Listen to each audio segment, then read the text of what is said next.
As pessoas que auxiliaram a retirar os corpos da boate contam que era muito triste ouvir o som dos celulares tocando nos bolsos das vítimas e saber que ninguém mais ia atender.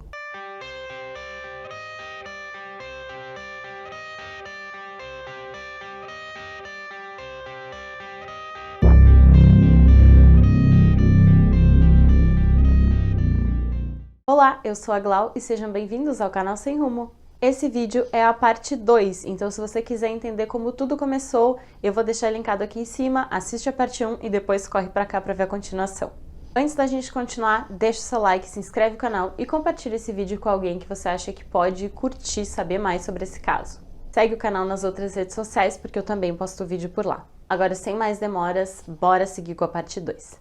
Em meio a toda essa tragédia, a polícia também foi acionada para seguir com as investigações e para responder algumas perguntas que iam surgindo ali. Primeiro, como que era o sistema de segurança contra incêndios ali na boate? Se havia sido feita uma vistoria da maneira correta e principalmente uma dúvida que pairava especialmente na mente dos socorristas e dos médicos, que era o aspecto estranho das pessoas que chegavam conversando ilúcidos e de repente vinham a óbito, e a suspeita de inalação de alguma substância tóxica. A primeira dura tarefa que os médicos tiveram foi a coleta de sangue e de urina dos corpos que estavam lá no Farrezão, no CDM. O procedimento dessa coleta é bem complexo quando você trata pessoas que não estão mais vivas, mas especialmente aquele número imenso de vítimas. Então o trabalho era muito árduo, mas os médicos foram super profissionais e conseguiram realizar. As amostras foram enviadas para avaliação e a conclusão era de que havia um alto grau de toxicidade na fumaça aspirada pelos jovens naquela noite. E todos apresentavam sinais de asfixia, como protusão da língua, inchaço, presença de fuligem nas vias aéreas e também um baixíssimo índice de queimaduras, o que reforçava ainda mais como a causa da morte sendo por asfixia. Mas de onde vinha a alta toxicidade daquela fumaça? Acontece que meses antes, a Boate Kiss recebeu reformas para melhorar o seu isolamento acústico. Eu já vou dar mais detalhes sobre isso, mas resumidamente, o material comprado para a reforma eram esponjas feitas de poliuretano, que era altamente inflamável, e que ao queimar libera gases tóxicos como o cianeto, o monóxido de carbono e o dióxido de carbono. Além do material tóxico, em busca de vedar algumas saídas de som, eles vedaram também saídas de ar de maneira irregular. Então o local era completamente fechado, tendo apenas uma única saída, que era também a porta de entrada. Por causa de todos esses fatores, aqueles jovens não tiveram a menor chance. Agora a gente vai entender um pouquinho de toda a história da Boate Kiss até o dia do incêndio. A Boate Kiss abriu suas portas em 2009. A Econ, proprietária do imóvel, alugou o espaço para a empresa do ramo de bares e danceterias Santo Entretenimento. O primeiro alvará de prevenção e proteção contra incêndio só foi emitido no dia 28 de agosto de 2009. Nessa data, a boate já estava aberta e funcionando, mas a prefeitura fez várias recomendações de melhorias ali.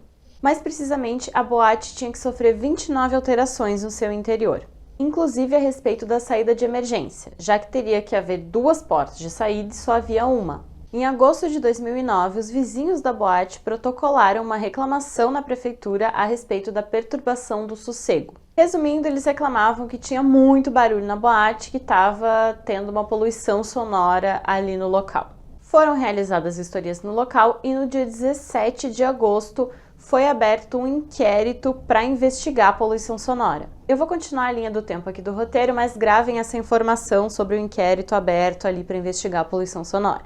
Foi apenas em 23 de março de 2010 que a Santo Entretenimento levou todos os documentos necessários para que fosse concedido o alvará de localização. Mas no final de 2010 mesmo, a Boate Kiss foi vendida e o novo dono seria o Elisandro Calegaro Spor, que atende pelo apelido de Kiko.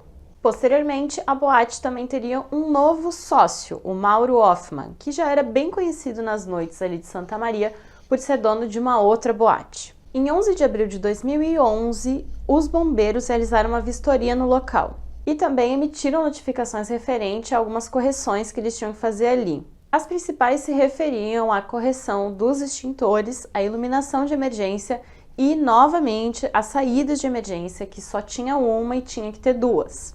Mas, apesar de todas essas pendências, o alvará foi concedido mesmo assim no dia 11 de agosto de 2011. O segundo alvará venceu no dia 11 de agosto de 2012, um ano depois. 2 meses depois, os proprietários fizeram a renovação e era esse alvará que ainda estava em andamento quando o incêndio aconteceu em 27 de janeiro de 2013. Agora, lembra aquela parte que eu pedi para você guardar na memória? Vamos voltar para essas denúncias de poluição sonora. Por causa desse inquérito aberto pelo MP, o Kiko, dono da boate, decidiu contratar um engenheiro para fazer uma obra ali na boate e cessar esses problemas com a poluição sonora. Ele contratou então um engenheiro especialista em isolamento acústico. O primeiro engenheiro que ia pegar o projeto parece que indicou esse segundo engenheiro, que foi de fato quem trabalhou com ele. Segundo o Kiko, foi esse primeiro engenheiro que não fez a obra, mas que indicou o segundo, quem recomendou o uso das espumas para usar no isolamento acústico. O segundo engenheiro, que foi de fato quem fez o projeto, conta que ele foi em 2011 até a boate e conversou com o Kiko ali sobre as melhorias que eles teriam que fazer no local. Ele conta que explicou para o Kiko que aquelas espumas que o Kiko estava pretendendo colocar, segundo ele, por causa da indicação do outro engenheiro, não serviriam para aquele local, que determinadas espumas até fazem um melhoramento acústico em estúdios e tal, mas que para aquele espaço que ele tinha, espuma não ia servir para muita coisa. Em meados de março de 2012, o promotor que estava cuidando do caso aberto pelo Ministério Público foi até a Boate Kiss para realizar uma vistoria. Inclusive, o engenheiro estava presente nessa vistoria. No projeto que o engenheiro, inclusive, apresentou para o promotor, em que tem a descrição dos materiais que vão ser usados na obra, não contém espuma. E as testemunhas contam também que nessa vistoria que foi realizada não tinha sido instalada nenhuma espuma. Segundo o depoimento ainda desse engenheiro, mesmo depois da realização que eles fizeram ali das obras, as reclamações de poluição sonora continuaram. E que novamente o Kiko trouxe a ideia de instalar espumas e que ele teria dito de novo para o Kiko que mesmo que fosse um tipo de espuma específica e não inflamável, para o espaço dele não ia adiantar a instalação de espuma, que ela não ia gerar o isolamento. De qualquer maneira, o Kiko, segundo a versão dele, decidiu seguir a ideia do outro engenheiro e instalou as espumas. Então, segundo o Kiko, a gente não tem como afirmar com certeza, mas segundo ele, ele decidiu então, ao invés de ouvir esse engenheiro que já estava trabalhando com ele, que falou para ele não usar espuma, segundo ele, decidiu ouvir o outro engenheiro que tinha falado para colocar espuma, mas não tem certeza nenhuma se esse engenheiro de fato falou isso para ele. Essa é a versão do Kiko dos fatos. Então, ele foi até uma loja de colchões, comprou espuma e 2 funcionários da boate fizeram a instalação. E essas espumas foram instaladas no teto do palco, nas laterais do palco e também na parede do fundo do palco. E toda essa instalação foi usada cola de sapateiro para fixar a espuma, que também não é um material adequado para fazer esse tipo de instalação.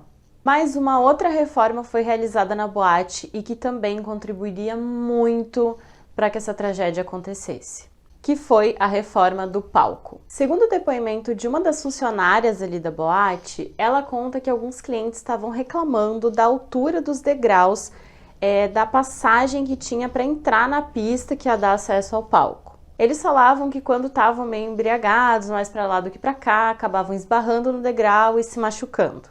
Então, o pessoal da Kiss fez uma obra para elevar o tamanho da pista e assim diminuir o tamanho do degrau. Mas o que aconteceu é que vieram novas reclamações, porque aí então quem ficava mais para trás da pista reclamava que não estava conseguindo mais enxergar o palco direito. E aí eles tomaram a fatídica decisão de subir a altura do palco. Só que quando você sobe a altura do palco, fica mais próximo do teto, o que ajudou as faíscas do artefato pirotécnico a chegarem mais perto do teto. E assim, entrando em contato com a espuma altamente inflamável que tinha sido instalada, gerou o foco do incêndio.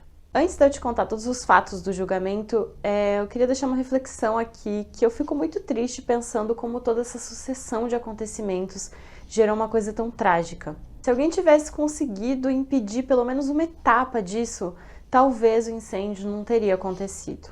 Mas bora lá entender como que foi esse julgamento. O Ministério Público teve diversos percalços, especialmente em relação ali com os familiares das vítimas fatais e dos sobreviventes. E também problemas em relação à demora para realizar o julgamento.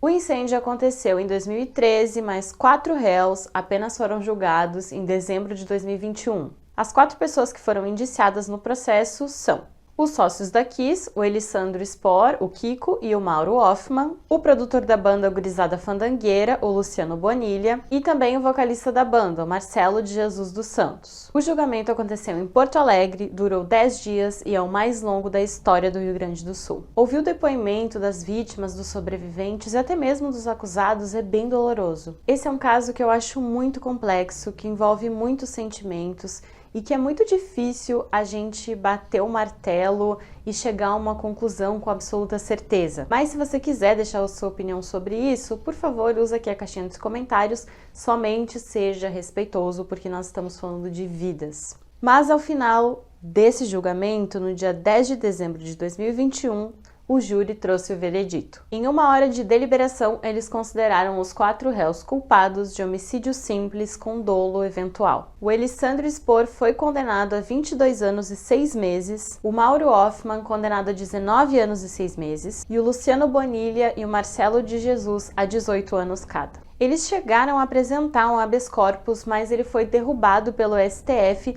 e eles ficaram presos por quase 8 meses. Mas no dia 3 de agosto de 2022, há pouco tempo atrás, esse julgamento foi anulado. É claro que cabe recurso que o Ministério Público vai tentar recorrer da decisão, mas até o momento o julgamento que os condenou não vale mais e um outro júri vai ser marcado. O alvará de soltura dos acusados foi expedido momentos depois da decisão. Por volta das 20h10 daquela mesma noite, Luciano Bonilha e Marcelo de Jesus dos Santos deixaram o Presídio Estadual de São Vicente do Sul, e o Elisandro Spor e Mauro Hoffman, que cumpriam pena na penitenciária de Canoas, deixaram a prisão no mesmo dia por volta das 23 horas. Aqui nas reflexões finais, novamente, eu peço que vocês deixem a opinião de vocês aqui embaixo na caixa de comentários. Lembrando que nem sempre a gente consegue chegar a uma resposta certa e uma conclusão definitiva, mas eu quero saber de você o que você acha sobre isso. E eu reitero novamente, você pode dar a sua opinião sendo respeitoso com todas as partes. Para encerrar, eu queria falar um pouquinho sobre o livro da Daniela de novo, porque sim, gente, eu sou fã, então eu vou ter que falar. E recomendar realmente que vocês leiam esse livro, porque o que eu contei aqui não é nem metade das histórias que a Daniela trouxe para cá. A história do incêndio na Boate Kiss, aqui no livro, é contada através dos relatos das pessoas que ali viveram essa tragédia. A Daniela é uma jornalista, então essa forma de escrita se justifica, mas para mim torna toda a experiência um pouquinho mais dolorosa. Também porque faz com que a gente realmente se coloque no lugar dessas pessoas. De qualquer maneira, eu recomendo super a leitura. Uma outra reflexão que eu achei super interessante foi feita pela Lidiane Higg, que é a mãe de uma das vítimas, e ela deu essa declaração logo após a leitura da sentença dos réus naquele julgamento que agora foi anulado. Eu achei bem sensata a declaração dela. Ela disse o seguinte: sinceramente, eu gostaria que mudasse